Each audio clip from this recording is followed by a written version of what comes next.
Bonjour et bienvenue à notre émission très spéciale que les gens attendent à tous les mois, les affaires municipales. Et notre rencontre aujourd'hui a lieu avec notre maire, M. Pierre Gingras. Bonjour, M. le maire. Bonjour, Josette. Alors, bienvenue. Nous sommes déjà rendus au mois de mai. L'été, les feuilles commencent à bourgeonner, là.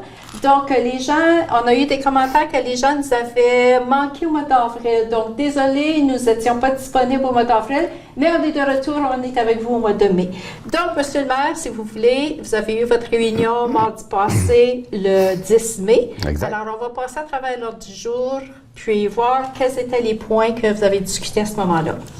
Alors, allons-y. Alors, au début de la réunion, il y a toujours l'adoption du procès-verbal, donc ce que vous avez fait pour votre séance ordinaire du 12 avril. Maintenant aussi, le 21 avril, vous avez eu une séance extraordinaire et vous avez adopté le procès-verbal. Est-ce qu'on peut voir quel était le sujet de cette séance extraordinaire? Oui, la réunion du... Ça, c'était le 21 avril. 21 avril, j'ai ça ici. Alors, la réunion extraordinaire du 21 avril, c'était pour l'adoption de services professionnels de la firme WSP, la firme d'ingénieurs, pour la rue Boucher. Autrement dit, on veut en 2023, donc l'an prochain, refaire la rue Boucher. À partir du dépanneur, ça va arrêter au dépanneur. Là. Oui, on avait arrêté, on avait fait le bout de dépanneur. Et ça rentre jusqu'à la rue Torme maintenant. OK. Donc, l'objectif, c'est de refaire toute cette rue-là avec les infrastructures, aqueducs, égouts, en 2023. En 2023, donc, OK. En 2022, on a donné un contrat à la firme WSP pour faire des études, puis jusqu'à aller à tout préparer les documents après la soumission. OK. Donc, c'est un montant de 74 212 qui a été accordé pour faire ce travail-là. En ayant comme objectif de faire la rue Boucher en 2023. Puis je pense que c'est un bout de chemin qui est super important parce que c'est le chemin qui conduit à l'église puis qui conduit à l'école GTBerge en même temps aussi, là. Donc c'est un bout de chemin de la rue Boucher achalandée. Je ne veux pas dire que l'autre n'est pas achalandé, là, mais il y a quand même des endroits publics, là, l'église. Alors, donc, il faut prendre le temps de s'organiser. Donc, votre firme va faire les plans, les devis, etc., là, tout ce qui est... Pour aller en soumission. C'est ça. Puis tout ce qui va rester à faire, c'est qu'on aille en soumission pour le travail. On voudrait faire ça, soit terminé en 2022, cette étude-là, pour tout de suite aller en soumission durant l'hiver, parce qu'ils disent que c'est moins cher durant l'hiver. Les gens n'ont pas encore complété tout leur contrat des firmes des constructeurs. Donc, ils sont moins... Donc, vous prévoyez au printemps 2023, vous allez commencer les travaux. Exact. OK. L'objectif serait surtout que, exemple, que les travaux en face de la rue, justement cette rue-là, qu'il y a l'école, l'église, que se fassent la majeure partie durant la fermeture des congés de... Le congé d'hiver, par exemple, au 10 mars, on est encore peut-être hiver. Mais ça, c'est long, là. C'est plus le congé d'été. Parce que ça va être les travaux qui sont assez... et vous allez aller en profondeur. Donc, on parle de tuyauterie de A à Z, là. A à Z. On va tout changer, là. Oui. Les égouts... exact. Parfait. OK. Donc, on va sûrement avoir d'autres nouvelles au courant de l'année aussi. Donc, c'est déjà en marche, là. Donc, c'est parfait. Heureusement que c'est une séance extraordinaire, très intéressante pour la ville. Alors, c'est bon à savoir. Alors, passons au premier point, le département d'urbanisme. C'est surtout des demandes d'approbation ou des demandes d'achat de terrain. Donc, il y avait 2 demandes d'approbation de PIA. Donc, ce sont 2... donc, je ne sais pas s'ils ont été acceptés. Donc, il y en a un de PIA de Patrick Blais et Cynthia Roy, chemin Kipawa. Puis ensuite, une autre adresse encore au chemin Kipawa. Alors, le CCU s'est rencontré, recommande toujours soit d'accepter ou de refuser. Alors, qu'est-ce que le conseil a décidé pour ces 2 demandes d'approbation de PIA? Dans la demande d'approbation de Patrick Blais et Cynthia Roy, au 456 chemin Kipawa, c'est le bâtiment à côté du dépanneur Dandy's, là? Ah oui, ils ont commencé à faire les verts. C'est presque fini, là. OK. Eux autres, c'était de remplacer le déclin de vinyle par un nouveau du modèle double 5 pouces, couleur linnen écru, en tout cas. OK. Donc, ce modèle-là et les couleurs correspondaient vraiment dans notre PIA, donc ça a été approuvé de faire les travaux. OK. Parce qu'on a vu aussi les travaux qui se faisaient la semaine passée aussi, là. C'était achalandé, disons, en face de la caisse, là. OK. Et l'autre demande d'approbation du PIA de Marc Vaillancourt encore au chemin Kipawa? Oui, au 413 chemin Kipawa, au Calais de la Fleuriste et ah oui, OK. Ces gens-là. Oui. Et la demande était de remplacer des bardeaux d'asphalte sur le versant avant du bâtiment pour d'autres couleurs gris. Il y avait déjà des couleurs gris au-dessus du bâtiment. OK. Et ils veulent continuer avec le gris pour la façade qu'ils veulent faire. Donc, c'est accepté aussi. Ça, parfait. Ça rentre dans les normes. OK. Alors, il y a maintenant 3 autres points en urbanisme. Ce sont des achats de terrain. Alors, le premier, c'est un achat de terrain municipal. Puis, les 2 autres sont des achats de terrain de ruelles et en regardant les adresses, ça correspond, je pense, aux voisins. Donc, commençons avec la première demande d'achat de terrain municipal. Oui, on avait une demande de terrain juste en arrière du Petit-Canada. OK, oui. Le Petit-Canada, ça va au Petit-Canada, juste en arrière des maisons, il y avait une demande de terrain près du lac au Brochet. Et quelqu'un qui voulait qu'on change le zonage pour permettre de s'installer une maison. Il voulait bâtir une maison? Oui. Okay. Mais c'est un usage présentement qui n'accepte pas que ce soit du résidentiel, donc il aurait fallu changer le zonage. C'est aussi... on n'a pas évalué encore l'ensemble du développement à court terme pour ce secteur-là. Okay. C'est un secteur qui se rend jusqu'à développement Lafort. Donc, qu'est-ce qu'on va faire vraiment avec ce secteur-là? On est en train de l'analyser. On ne sait pas vraiment à quelle utilité qu'on va donner puis à quel volume. Donc, en n'ayant pas cette information-là, puis pas nuire à un futur éventuel développement, on a décidé de ne pas accorder... Vous avez refusé cette demande. Mais les gens qui sont intéressés à acheter un lot pour se bâtir, quand on arrive sur la route 101, une fois qu'on a traversé le pont, juste avant la rue Lafort est à notre gauche, alors la ville, vous avez un très beau panneau indiquant le plan des différents lots qui sont disponibles. Oui. Donc, est-ce que ça finirait, ça continue, là? Puis à un moment donné, on se rendrait au Petit-Canada, ou bien vous ne voulez pas toucher, comme vous vouliez juste dire, vous ne voulez pas toucher à ce volet-là en arrière qui correspond à la demande là, en question du couple. On ne l'a pas touché tout de suite. Donc là, il faut l'analyser. Cette année, on va commencer à penser, est-ce qu'on veut mettre des lots là? Comment qu'on le fait? Est-ce que... En tout cas, on va faire une petite étude aussi là-dessus. Mais dans le moment, dans le développement Lafort, il y a encore quelques lots de disponibles qui sont à très bon prix aussi là, pour l'instant. Et on anticipe, on fait une étude cette année pour rallonger la rue du Parc. Autrement dit, si tu pars du parc, du parc là, tu fais la boucle avec la des maisons pour aller finir était la maison de Joël Perrault. Là. Oui, donc, il y aurait peut-être l'emplacement pour encore développer une vingtaine de lots, 20-25 lots. Intéressant, ça. Puis c'est important, parce qu'à Témiscamingue, le plus gros problème qu'on a dans le moment, c'est le manque de logement. Il n'y en a pas. 0, puis une barre. Oui, on a un problème de logement, mais il y a un problème de logement aussi quand on commence à faire l'étude de qui se cherche un logement. Ça, je ne pense pas que ce sont surtout la majorité, je pense, je peux me tromper là.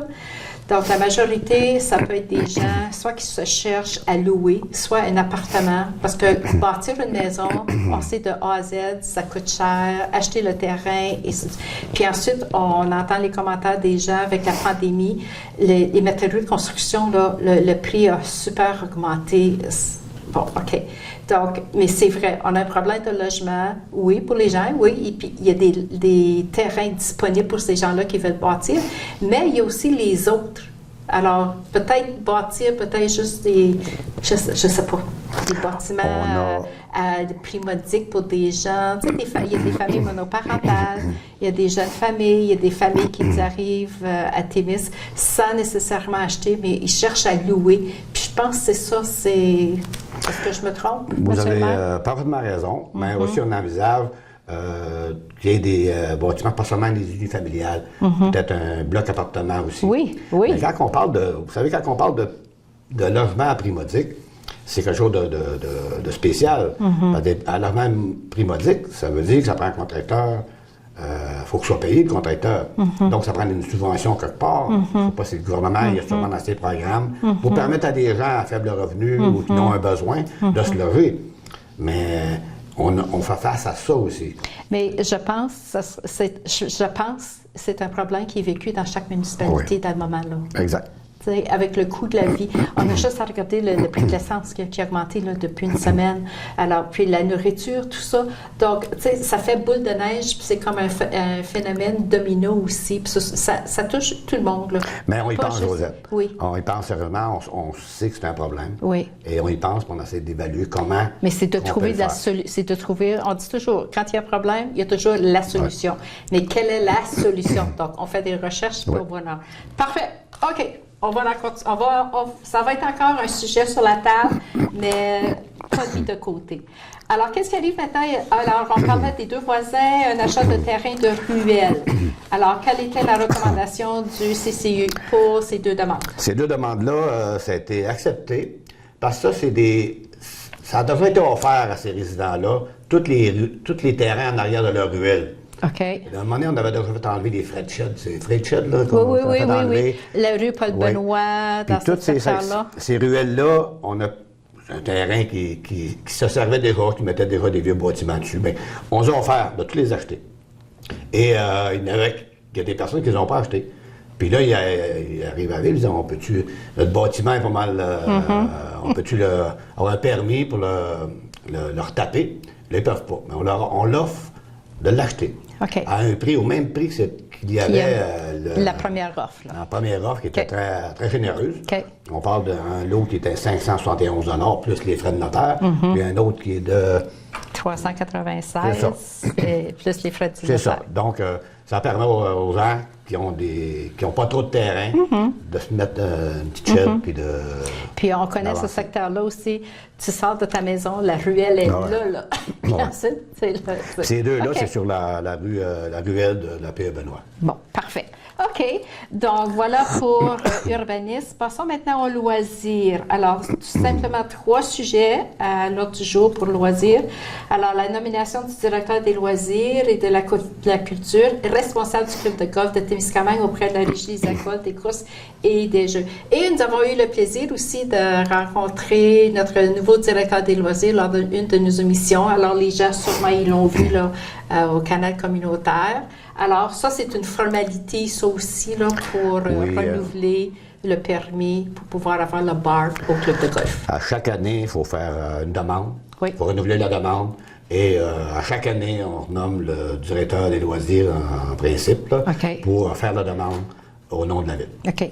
On a vu passer dernièrement des postes affichés pour trouver le directeur ou un responsable au club de golf. Est-ce que tout ça s'est réglé? Parce que j'imagine que les golfeurs ont déjà sorti leur équipement, sont déjà allés peut-être se pratiquer. Est-ce que tout est prêt? C'est réglé, ça. C'est réglé, là? C'est réglé, c'est prêt. Ces gens-là sont embauchés, puis... Ben, je ne sais pas si la date vraiment d'ouverture officielle... Je sais qu'il y a quelques personnes qui ont été... faisait bien beau, ils ont pu tirer les balles. Mais l'ouverture officielle, je ne sais pas si la date a été sortie. Non, c'est pas annoncé encore. Le bâtiment est ouvert, est accueilli. Puis, mais les gens, ils ont été embauchés puis déjà. OK, parfait. OK, le deuxième pour le loisir, c'est l'adoption d'un règlement 681 qui modifie le règlement 674 concernant les divers tarifs applicables aux activités de loisirs culture à la ville de Témiscamingue. Ça revient souvent, ça. Est-ce que c'est quelque chose qui arrive à chaque... OK, je vais reprendre la question là. À chaque année, vous organisez votre budget à l'automne pour l'année suivante. Et en regardant votre budget, vos revenus, parce qu'on a oublié de mentionner aussi qu'au début de la réunion, vous aviez votre vérificateur qui est venu faire une petite présentation avant de commencer la réunion. Tu peux t'en parler tout de suite un peu? Peut-être ça fait un petit peu... OK, on peut en parler peut-être tout de suite, le glisser, puisqu'on parle de budget. Donc, si vous augmentez les prix, est-ce que ça se fait chaque année correspondant au budget, vos revenus, vos dépenses? Oui. Puis aussi, on fait des comparables avec les autres municipalités. OK. Est-ce qu'on est dans les prix? Parce que dans le fond, il ne faut pas oublier une chose. Le centre, ici, il n'y a personne, une municipalité de la grosseur, qui peut se permettre un centre de notre grosseur. Puis ce centre-là, c'est le fun, c'est intéressant, puis il faut le garder, il faut le conserver, il faut l'améliorer, mais il coûte plus cher qu'ailleurs aussi. Donc, nous autres, on a sûrement 350 000 $ par année de plus qu'une autre municipalité dans le grosseur pour le loisir. sûrement. Parce qu'on est fiers de notre centre. Là. Puis là, les gens sont contents que le centre, maintenant, on peut venir. Tout est ouvert, les activités, il va y avoir il y a des événements qui s'en viennent aussi. Là. Oui, exact. Puis, donc, on part du vérificateur un peu. Il n'a pas été longtemps. Non? Il était là 10 minutes parce que il y avait plusieurs... C'était une date limite pour les présenter au conseil, que le conseil les force en résolution, l'acceptation des états financiers, puis l'envoyer au gouvernement. Et ils vont revenir le 26 de mai pour nous donner tous les détails, pour toutes les questions qu'on peut avoir. Mais dans le moment, ce qu'on sait en regardant ce qu'il nous a donné, c'est qu'on se retrouve avec un excédent de 227 000 pour l'année 2021, qui nous donne un excédent cumulatif d'1 060 000. Donc, on est avantagé là. Et aussi, quand on regarde le document, notre dette a diminué d'environ 800 000 $. Donc, Mais ça, c'est à cause de la pandémie, les 2 dernières années, parce que il y avait moins de dépenses, puis il y avait moins de...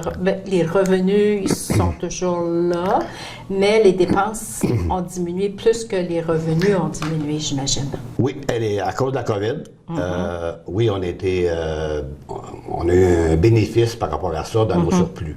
Parce qu'exemple, on a fait l'année d'avant, en 2020, on a fait le pavé sur la rue Vuitton. Oui. Jusqu'à aussi à Lamzon, le pavé à Lamzon. Puis, c'est tous des travaux. Puis on n'a pas fait de gros travaux l'année passée, puis en 21. Puis il y avait on recherchait des directeurs des travaux publics, travailleurs d'agents de développement, puis tout ça. Donc, c'était 2 années difficiles, les 2 dernières années aussi. Et aussi, le gouvernement a participé un peu à de l'aide. Il a donné un certain montant d'argent pour nous aider à traverser la crise aussi. Mais effectivement, on manque de personnel à la ville, puis on était longtemps. On a un développement, on n'en a pas encore, mais il va en avoir un au mois de juin là, qui va arriver. Ah, OK. Un développement. Donc, à suivre à la prochaine réunion du mois de juin. Oui, et le directeur de loisirs, ça ne fait pas longtemps qu'il est arrivé. Il vient d'arriver. Directeur des travaux publics, on a eu longtemps sans en avoir, mais une période. On en a engagé un, il est reparti. On est encore en train la recherche. En recherche d'un directeur des travaux publics. Alors, c'est sûr que c'est des salaires qu'on ne paye pas. Mais c'est des services qui sont plus lents à donner à la ville aussi, à la population. Il faut s'attendre qu'il y a des affaires qui ne sont pas faites immédiatement parce qu'il y a peu de monde d'un chef de service pour aider à la tâche. OK. Donc, le directeur des loisirs concernant les tarifs aux activités du centre, j'imagine que ça va être publicisé.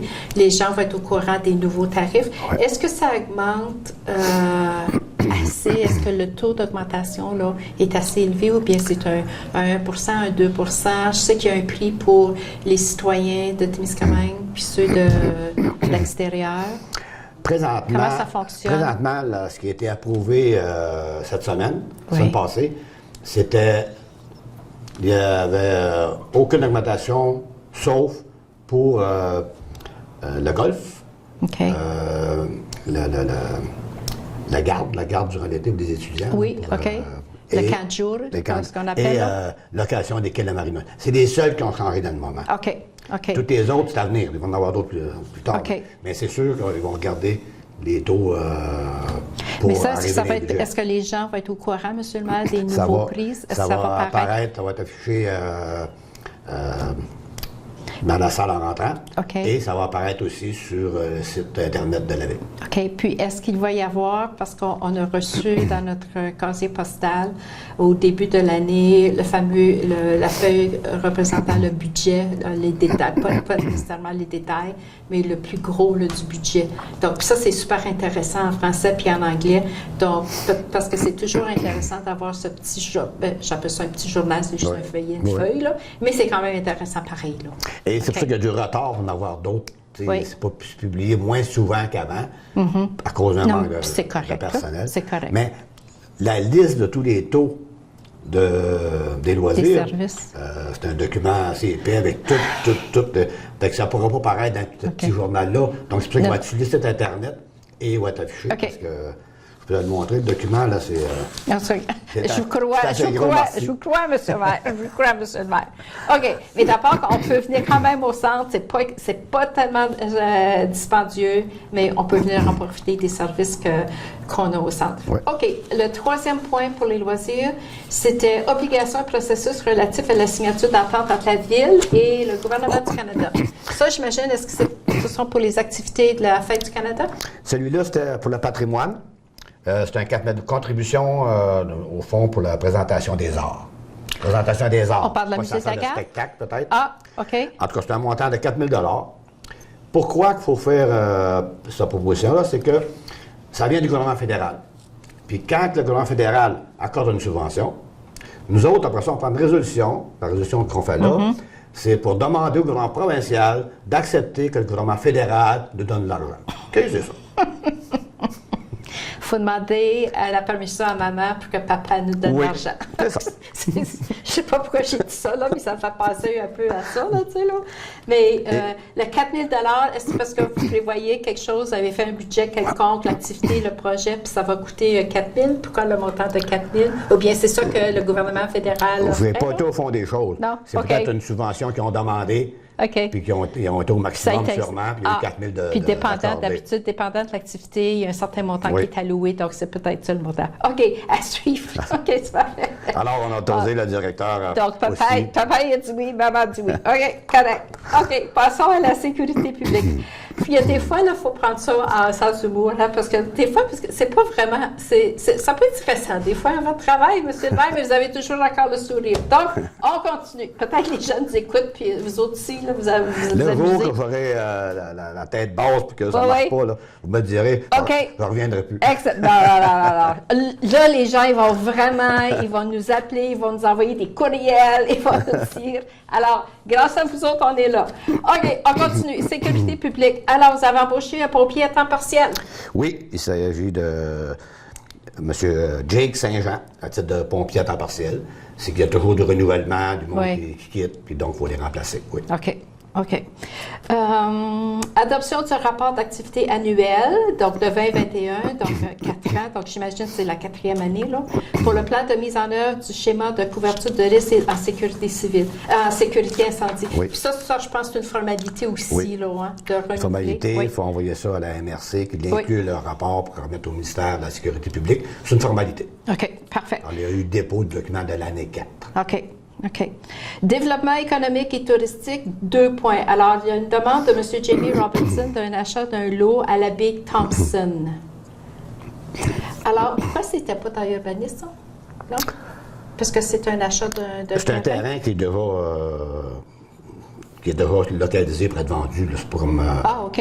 C'est le même secteur avec André Valiquette, Joël Perrault, Thompson, c'est avant d'arriver au Pébican, là. Oui. Et donc, c'est des terrains prêts avant. Sauf que lui, il avait fait sa promesse d'achat. Sauf qu'il avait besoin, avec, dans ce temps-ci, avec les notaires, puis tout ça, tous les fonctionnaires. Tout le monde est en manque de main-d'œuvre. Donc, pour produire ses rapports, on donne 30 jours pour compléter ça. Puis là, il a demandé une extension d'aller jusqu'à 60 jours pour lui permettre de finaliser. Puis tout est fait de bonne foi là-dedans, donc on a accepté. Les conditions de vente ont été acceptées. Parfait. L'adoption, deuxième point, adoption de la nouvelle proposition d'entente avec la Société historique P.A. Gentil concernant l'opération du bureau d'accueil touristique. Donc, nous savons que le bureau d'accueil pour les touristes de la région est situé au Musée de la Gare. Oui. Oui, effectivement, mais le Musée de la Gare, c'est notre kiosque touristique. On loue de l'espace au Musée de la Gare. Et le mois d'avant, on a accepté le contrat que le directeur de la ville a complété. OK. Ça, à la réunion du mois d'avril, vous avez fait ça? Sauf qu'on a eu une contre-proposition de Mme Valiquette du Musée de la Gare. Qui a dit... On a donné le même montant que l'année d'avant, puis ça fait 2-3 ans, peut-être qu'on donne 8 000 par année pour la location du site. Elle dit là, ce serait peut-être bon que vous augmentiez vos taux un peu pour nous permettre de fonctionner. Donc, on a accepté la contre-proposition à cette réunion-là. OK.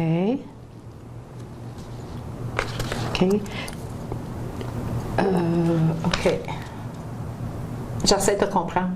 Parce que je pense que c'était à la réunion du mois de mars ou à la réunion du mois de février.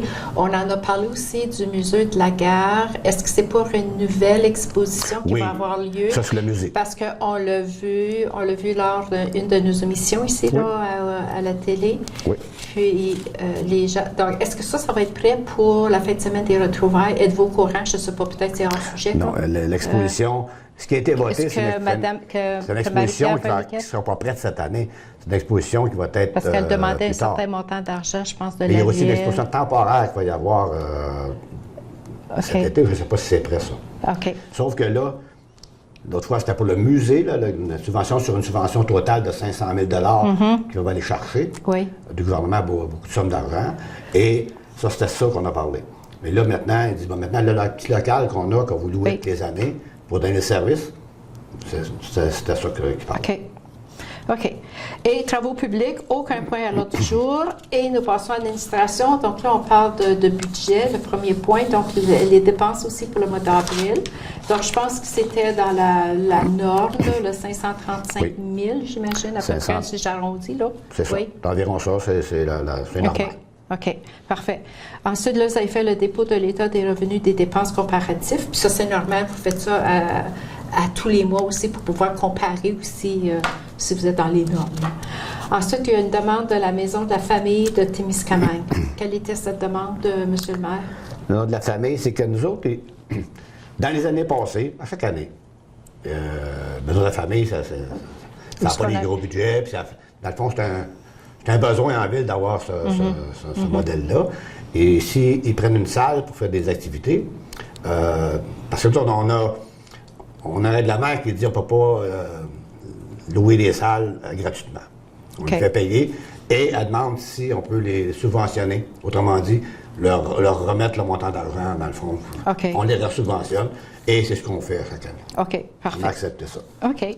Ensuite, vous avez adopté le budget révisé de 2022 de l'OMH de Témiscamingue. Encore ça, c'est quelque chose que vous faites à chaque année aussi. Il y a un certain pourcentage que vous déboursez. Oui. Ça, c'est, on parle de la place Youville. Puis, est-ce que c'est ça? C'est l'OMH. L'OMH. Ça, c'est le budget, puis la ville a toujours un certain pourcentage. Et le gouvernement donne à peu près toujours la même montant. Nous autres, je pense que c'est 20 qu'on donne, c'est automatique. Ça revient à chaque année. OK. On n'a pas le choix. OK. L'avant-dernier point, l'adoption de l'Organisation municipale de sécurité civile pour un plan de mesures d'urgence. Donc ça, c'est le fameux comité d'urgence, au cas où si on a une urgence en ville, qu'est-ce qu'on fait, puis comment est-ce qu'on déclenche là, le... Oui, exactement. Et c'est important. Et là, ce qui a été approuvé, c'était les fonctions. Autrement dit, selon les...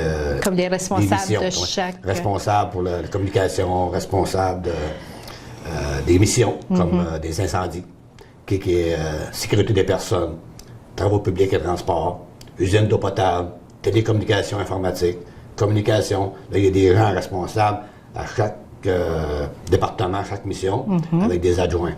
Et services aux sinistrés, l'administration finance, registre des opérations, ressources humaines, génie, urbanisme, maison, services aux familles. Alors, c'est tout ça qui doit être inclus dans ce rapport-là. Puis, il y a des personnes attitrées, avec des numéros de téléphone qu'on puisse contacter. Alors, c'est ça qui a été déposé. Parce que ça concerne aussi les écoles, puis ensuite le centre Rainier, l'usine aussi, le centre de santé, donc tu sais, les centres, les résidences, des gros endroits publics. Donc si une urgence arrive à 14 heures, on fait quoi là, tu sais, il y a l'alarme, parce que il y a quelqu'un qui me demandait, le premier mercredi de chaque mois, c'est toujours la fameuse alerte de Rainier. Puis il y a quelqu'un qui m'a dit, j'ai entendu un bruit, puis c'est toujours à 2 heures. Puis j'ai dit, effectivement, c'est ça. C'est l'annonce pour indiquer que, tu sais, il y a quelque chose, une urgence quelconque. Là, donc, les gens ne sont pas au courant, mais est-ce qu'il y a, sûrement, il va y avoir des réunions, puis ça, c'est super important parce que chaque ville, il faut qu'elle ait son plan d'urgence. Là. Il va sûrement avoir des réunions, tout ça, puis est-ce qu'il va y avoir comme des mises en situation que c'est où tel événement arrive, qu'est-ce qu'on fait? J'imagine que ça fait partie du plan. Ça devrait être fait. Nous autres, on a notre plan. Ryam, ils ont leur plan. L'école a leur plan. Le centre de santé a leur plan. Donc, après ça, il faut mettre ça ensemble, se parler. Puis, effectivement, il doit y avoir, à un moment donné, des mises en situation pour voir si ça fonctionne bien. Donc, c'est sûr que sur le comité du plan d'urgence, il va y avoir un représentant, justement, de Rainier, de l'école, l'hôpital, des résidences, j'imagine, comme vous dites, pour qu'il y ait une coordination puis une communication entre tout ça. C'est important que tout le monde siège à la même table. Là. Oui, à un moment donné, c'est ça. On a notre comité ici, mais il faut garder nos liens avec chaque... T'as raison. Parfait. OK. Et le dernier point en administration, c'était l'adoption de la politique de remboursement des frais de déplacement et de séjour. Donc ça concerne les employés, là, le personnel. Les employés, c'est ça. Aussitôt qu'il y a un déplacement, c'est combien tu donnes du kilométrage. Ça a été sur le... C'est là-dessus surtout. Et ça a été revisé. OK. C'est s'ajuster aussi là, avec les demandes. OK. Alors, ça complète les différents départements, Monsieur le maire. Alors, à Varia, il y avait 3 questions dans la salle. Il y avait des demandes verbales. Puis, je pense, alors, je ne sais pas si vous voulez rajouter d'autres points. Donc, on a passé à travers l'ordre du jour de votre réunion du 10 mai. Est-ce qu'il y a des points que vous aimeriez qu'on aborde, Monsieur le maire?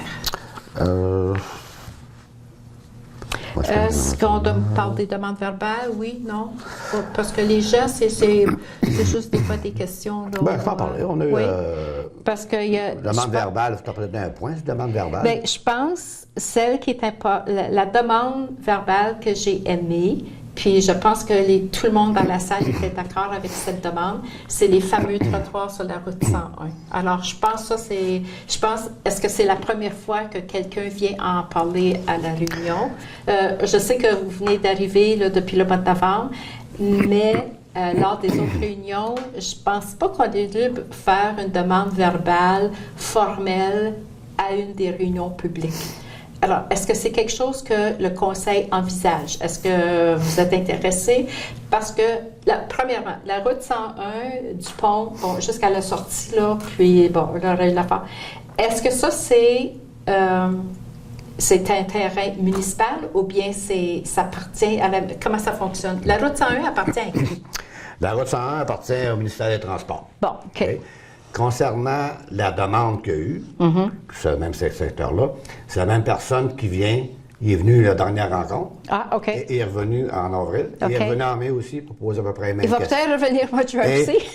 Il va revenir pour moi tant que ça pas réglé. Alors lui, sa demande, il dit la limite de vitesse, c'est trop élevé, surtout avec les gros camions qui passent. Puis nous autres, ça fait des années à chaque année qu'on écrit au ministère des Transports pour lui dire que ça devrait diminuer la vitesse dans ce secteur-là, puis il n'accepte jamais. Donc, on va écrire encore cette année, parce que c'est normal. Parce que surtout qu'on a fait une piste cyclable qui passe bord parce quand on a été sur la piste cyclable, puis là, pour pouvoir continuer sur la rue Lafare, pour pouvoir continuer sur la rue cyclable. Puis là, le trafic, puis c'est les gros camions de transport aussi, là. Oui. Donc, ça peut être dangereux. Oui, mais effectivement, chaque année, il y a au moins 2 lettres qui sont écrites au ministère des Transports là-dessus. Mais le ministère des Transports est au courant de ce nouveau développement-là, de la piste cyclable et tout ça. Mais est-ce que c'est parce que la vitesse, c'est 90 ou 80, puis ensuite, municipalité, parce que juste entre le temps, on va dire le temps, puis l'homme-zone, là, pour que les gens puissent un peu se reconnaître, c'est 50, ensuite, 80, puis ensuite, on diminue encore à 50. Donc, eux autres, est-ce qu'ils acceptent ces 50, peu importe, regarde, on est dans la municipalité de Témiscamingue, c'est 50? Nous autres, c'est quoi le secteur entre l'Onzum, puis quand tu as parlé de l'Onzum, entre l'Onzum puis l'anciennement le temps, c'est la ville. On peut faire ce qu'on veut. Sur la route 101, ils ont des normes, puis... c'est ça, donc les normes, eux autres, c'est 50 dans une... Ils sont pas très ouverts. Ah, OK. Pour eux autres, c'est le highway, puis ils sont pas très ouverts. On regarde le cahier, puis ils restent là-dedans, puis ils bougent pas. C'est très difficile avec le ministère des Transports dans tous les dossiers. Ah oui. Bon, concernant à qui appartient les accotements, les accotements appartiennent parce que si vous voulez un trottoir, vous voulez élargir, mettre du pavé plus large, ils voulaient savoir à qui appartenait. J'ai dit, on va te revenir. Ça est vérifié, ça appartient au ministère des Transports, cette partie-là. Est-ce que le ministère des Transports accepterait que la ville défraie? Probablement. Est-ce que les autres vont le faire? Non. Pour permettre aux gens de marcher, considérant... alors pour se rendre en ville. Donc, c'est un dossier qui Ouvert. Dans l'évolution. Ouvert. Il va falloir regarder mais à pensez-vous... peu près combien ça coûte. Oui, avant. On va regarder combien ça coûte. Le ministère de Transport accepterait. Et si la Ville serait disposée à payer selon à s'en le montant occuper. d'argent, à le faire. OK. Le faire, le payer, etc. On n'est pas rendu là, mais on est en train de l'étudier. OK. Parce qu'on a eu une demande dans ce sens. Oui. Mais il y aurait possibilité. Si le ministère reçoit une lettre de la Ville de Témiscamingue disant « Voici un projet, etc. Voici le budget. On a fait des recherches, on a fait les études, ça va coûter ça, ça prend ça. » Puis on est prêt à assumer les coûts, puis même à faire les travaux. Alors, eux autres, c'est juste comme « Pourquoi qu'ils refuseraient, là? » Je ne peux pas répondre pour eux. Non, je sais, mais selon moi, ce serait facile pour eux autres. Oui. Je suppose ils ont juste qu'ils à accepteraient, mais ils ne paieront pas. Non, mais si nous autres, on leur dit, regarde, on met le glaçage sur le gâteau et la chandelle, on met tout, puis, tu sais, voulez-vous avoir une petite partie du gâteau? OK. À suivre encore. On va avoir pas mal de sujets chauds là, à suivre. On va continuer, je pense, durant l'été. OK. Alors, est-ce qu'il y a d'autres points que vous voulez ajouter, Monsieur le maire? Je pense qu'on a touché un peu à tout, là. Oui, sinon, il faudrait revenir aux autres réunions d'avant, puis on va manquer de temps. Oui, OK. Puis, à la réunion du mois de mai, on pourra faire un suivi encore, ou la réunion du mois de juin, pardon. Parce que peut-être juste annoncer à nos téléspectateurs, alors vous savez que le conseil municipal se rencontre toujours le 2e mardi du mois.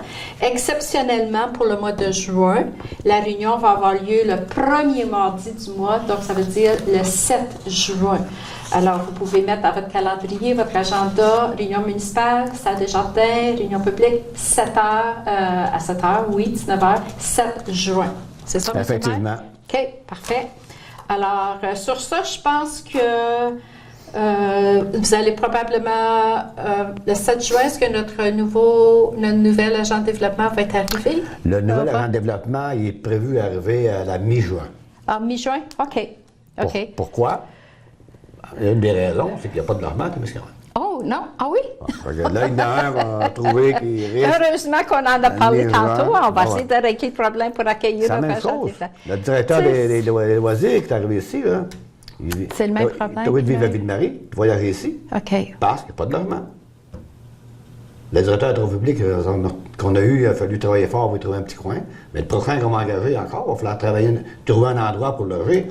En plus du problème de logement, en plus du manque de main-d'œuvre, c'est que ça vient accentuer, si on finit par en trouver un intéressé, puis en plus, il n'y a pas de logement, donc. Il ne restera pas là. Ça ne fonctionne pas. Ah, puis en plus, dans le temps, on va reculer de quelques années, puis vous étiez au courant aussi, M. le maire, quand la Ville embauchait quelqu'un, on regardait, oui, la personne qu'on embauche, est-ce qu'il a une femme, est-ce qu'il y a une famille, est-ce qu'il y a les enfants, est-ce que les enfants sont d'âge scolaire? Donc, qu'est-ce que les gens regardaient? Regardaient l'école, puis regardaient les soins de la santé, puis, donc, mais là, nous autres, maintenant, là, la priorité, c'est trouver un logement. Oui. Malgré que c'est très important ce que tu dis. Que, oui, mais maintenant, là, c'est l'école, mais avant, premièrement, il faut se trouver une place pour rester, une résidence. Là. OK. Puis, écoute, Ryan et Anomera, ils ont besoin de main-d'œuvre, eux autres aussi. Là. Eux autres aussi, ils doivent rencontrer cette problématique-là pour loger les employés. C'est pas facile. Non, c'est pas facile. On a encore du pain sur la planche, là, hein, M. le maire. Donc, je pense que ce sont des sujets intéressants, des sujets qui vont devenir prioritaires aussi à un moment donné, puis qu'on va continuer à en parler aussi. À tous les mois. OK, excellent. Logement. Logement. Oui, logement, puis un suivi de certains comme juste la rue. Ça, c'est intéressant. Là, vous avez déjà approché votre firme d'ingénieur, vous préparez les plans. Donc, je pense que tout le monde va être content. Ça ne se réalisera pas en 2022, mais en 2023, la rue Boucher. Puis ensuite, mais est-ce que vous prévoyez, par exemple, cette année, juste des petits bouts de rue, comme la rue Anne-Vic, là, entre le bureau du dentiste puis à l'hôpital. J'ai vécu l'expérience. J'ai dû me rendre à l'urgence. Puis là, j'ai dit, oh my God. Là, j'ai surveillé. J'ai dit, OK, il n'y a personne qui s'en vient. Là, je m'en allais. Puis là, je me suis dit, si quelqu'un me voit, ils vont dire, arrêter la petite madame, là, parce que je pense qu'elle a pris un verre de trop, parce que j'essayais d'éviter, là, je faisais un zigzag comme ça, là. Y a-t-il moyen de... Avez-vous prévu quelque chose pour cette année 2022? Là, on avait attendu parce qu'on voulait le mettre dans notre plan d'intervention en même temps que la rue Boucher. OK. 2023, puis la rue, une bonne partie de la rue Henvic, on voulait le mettre dedans. Mais là, les coûts ont tellement explosé qu'on a obligé de faire seulement que la rue Boucher. Puis l'autre, donc, là, on dit, qu'est-ce qu'on fait en attendant que la rue Henvic devienne dans la programmation avec le gouvernement? Est-ce qu'on va faire des petites patchs cette année pour au moins améliorer la situation temporairement? Et oui, on regarde pour ça. Oui, OK, parfait. À suivre encore. À suivre. OK, il va falloir qu'on se fasse une petite liste, monsieur le maire, de choses à suivre à chaque mois. OK, c'est super intéressant. Donc, ça va obliger nos téléspectateurs de continuer à nous écouter. Donc, n'oubliez pas, le mois de juin, le mois prochain, la réunion est le 7 juin. Alors, sur ce, monsieur le maire, bon, ben, est-ce que... OK, l'été s'en vient. On tombe en vacances, peut-être des jours de vacances, mais vous travaillez pareil, puis des sujets chauds, des sujets intéressants. Donc, on va rester à l'écoute, puis on va vous accueillir encore le mois de juin. Ça m'a fait plaisir. Prochain. Parfait. Alors, merci beaucoup, monsieur le maire. Alors, mon invité aujourd'hui aux affaires municipales, c'est toujours notre maire, monsieur Pierre Gingras. Alors, n'oubliez pas, 7 juin, pour notre prochaine rencontre publique. Ensuite, vous allez avoir des affaires municipales quelques jours après. Alors, sur ça, je vous souhaite une super belle semaine, un beau mois, et on se retrouve au mois de juin. À la prochaine.